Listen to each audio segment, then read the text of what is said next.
বাৰ্ষিক শিশু সমাৰোহৰ মুকলি সভাত উপস্থিত থকা মাননীয় সভানেত্ৰী মহোদয়া, আমন্ত্ৰিত নিৰ্দিষ্ট বক্তা, বিশিষ্ট অতিথি তথা দিব্যজ্যোতি মইনা পাৰিজাতৰ মাননীয় সভাপতি, সম্পাদক প্ৰমুখ্যে কৰ্মকৰ্তাসকল আৰু মোৰ নমস্য আদিগুৰু হৰিক পিতৃ মাতৃসকল আৰু অতি মৰমৰ মইনা বন্ধুসকল, জয় জয়তে সকলোলৈকে মোৰ আন্তৰিক শ্ৰদ্ধা জ্ঞাপন কৰিছোঁ। মই দিব্যজ্যোতি মইনা পাৰিজাতৰ মইনা শ্ৰী খৰখীন হাজৰিকা। আজি দিব্যজ্যোতি মইনা পাৰিজাতৰ বাৰ্ষিক শিশু সমাৰোহৰ এই গাম্ভীৰ্যপূৰ্ণ অনুষ্ঠানত মোক শুভ উদ্বোধক হিচাপে আমন্ত্ৰিত কৰি দুআষাৰ ক'বলৈ সুযোগ দিয়াৰ বাবে মই দিব্যজ্যোতি মইনা পাৰিজাতৰ উদযাপন সমিতিৰ প্ৰতিগৰাকী বিষয়ববীয়ালৈ আন্তৰিক ধন্যবাদ জ্ঞাপন কৰিছোঁ। এই চেগতে আজি আপোনালোকৰ সন্মুখত মোৰ সীমিত জ্ঞানেৰে মইনা পাৰিজাতৰ বিষয়ে দুআষাৰ বক্তব্য কৈ মনৰ ভাৱ প্ৰকাশ কৰিবলৈ আগবাঢ়িছোঁ। অনভিজ্ঞতাৰ বাবে ভুল হ'লে ক্ষমা কৰি দিব বুলি আশা ৰাখিছোঁ। মইনা পাৰিজাত হৈছে একমাত্ৰ সৰ্ববৃহৎ স্বেচ্ছাসেৱী অনুষ্ঠান, যাৰ জৰিয়তে আমাৰ দৰে শিশুসকলৰ শাৰীৰিক, মানসিক আৰু বৌদ্ধিক আদি সকলো দিশৰ বিকাশ সম্ভৱ হয়।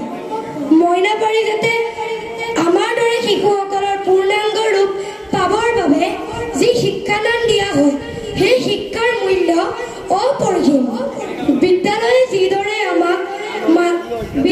যিদৰে আমাক জ্ঞানৰ পোহৰ দিয়ে, সেইদৰে আমাক মানৱ সম্পদ ৰূপে গঢ়ি তোলাত সহায় কৰা অনুষ্ঠানটিয়ে হৈছে মইনা পাৰিজাত। মইনা পাৰিজাতে আমাৰ দৰে শিশুসকলক এনে ব্যক্তি কৰি তোলে, যাৰ জৰিয়তে আমি আমাৰ এক সুন্দৰ জীৱনৰ গতিপথ নিশ্চিত কৰিব পাৰোঁ। আজি মই আপোনালোকৰ সন্মুখত এনেদৰে মনৰ ভাৱ প্ৰকাশ কৰা সাহসকণ পাইছোঁ, সেয়া কেৱল সম্ভৱ হৈছে এই মইনা পাৰিজাতৰ কাৰণে। এই মইনা পাৰিজাতে আমাৰ দৰে শিশুসকলৰ বাবে আগবঢ়োৱা অৱদানসমূহৰ কথা কৈ শেষ কৰিব নোৱাৰি। এই মহান অনুষ্ঠানটি স্বকীয় মহিমাৰে যুগ যুগ ধৰি উজ্বলি থাকিব। শিল্পীময় তিনিওকালৰ, অতীতৰ, বৰ্তমানৰ, অনাগত ভৱিষ্যতৰ নিজ নিজ গৰিমাৰে পৃথিৱীখন সুন্দৰ ৰূপত সজাই তোলে শিল্পীসকলে। জ্যোতিপ্ৰসাদ, বিষ্ণু ৰাভা, শংকৰ, মাধৱ তথা ভূপেন হাজৰিকাৰ দৰে ব্যক্তিসকলৰ অমৰ সৃষ্টিয়ে আজিৰ অসমক বিশ্ব দৰবাৰত জিলিকাই তুলিছে। বৰ্তমান যান্ত্ৰিকতাৰ যুগতো তেখেতসকলৰ এই অমৰ সৃষ্টি অতুলনীয়, অদ্বিতীয় হৈ ৰৈছে আৰু ভৱিষ্যতেও এই অমৰ সৃষ্টি নজখা নপমা হীৰাৰ দৰে উজ্বলি থাকিব।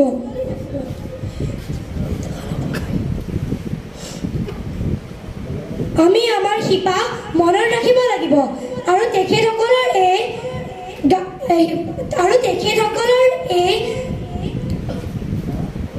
অৱদানসমূহ মনত ৰাখিব লাগিব। পশ্চিমীয়া সংস্কৃতিয়ে হ্ৰাস কৰিব বিচৰা এইখন সমাজত আমি যদি আমাৰ শিপা পাহৰি যাওঁ, তেনেহ'লে অসমীয়াই হয়তো বিশ্ব দৰবাৰত কোনোবা এদিন নিজৰ মান হেৰুৱাব লাগিব। কোনোবা এজন মহান মনীষীয়ে কৈছিল, টকা হেৰুৱালে একো নেহেৰাই, স্বাস্থ্য হেৰালে সম্পদ হেৰাই, কিন্তু শিপা হেৰালে সকলো হেৰাই। আমি শিশু মইনাসকলে জাতি, বৰ্ণ, ধৰ্ম নিৰ্বিশেষে সকলো একেলগ হৈ ঐতিহ্যমণ্ডিত অসমীয়া ভাষা সাহিত্যক আগবঢ়াই নিব লাগিব। আমাৰ পূৰ্বপুৰুষে দি যোৱা অসমীয়া থলুৱা লোককৃষ্টি সম্পদসমূহক আমি উদ্ধাৰ কৰি অসমত প্ৰচাৰ কৰিব পাৰিলেহে অসমীয়া জাতি এক উন্নত জাতি হিচাপে সমাজত প্ৰতিষ্ঠা লাভ কৰিব পাৰিব। তাৰ বাবে আমাৰ দৰে শিশুসকলে মইনা পাৰিজাতৰ দৰে অনুষ্ঠানৰ লগত ওতঃপ্ৰোতভাৱে জড়িত থাকিব লাগিব। শিশুসকলৰ এনে এক মংগলকামী অনুষ্ঠান মইনা পাৰিজাতৰ সদস্য হ'বলৈ পাই সঁচাকৈ নিজকে বৰ গৌৰৱ অনুভৱ কৰিছোঁ। সৰহ শেষত মই মইনা পাৰিজাতৰ দীৰ্ঘায়ু কামনা কৰি উৰেটো জীৱন মইনা পাৰিজাতৰ লগত জড়িত থাকিম বুলি সংকল্প লৈ মোৰ ভাষণৰ ত্ৰুটিবোৰৰ ক্ষমা প্ৰাৰ্থনা বিচাৰি আজি লখিমপুৰ জিলাৰ দিব্যজ্যোতি মইনা পাৰিজাতৰ মুকলি সভাৰ মঞ্চৰ শুভ উদ্বোধন হোৱা বুলি ঘোষণা কৰিছো। জয়টো সদৌ অসম মইনা পাৰিজাত, জয়টো লখিমপুৰ জিলা মইনা পাৰিজাত, জয়টো দিব্যজ্যোতি মইনা পাৰিজাত। ধন্যবাদ।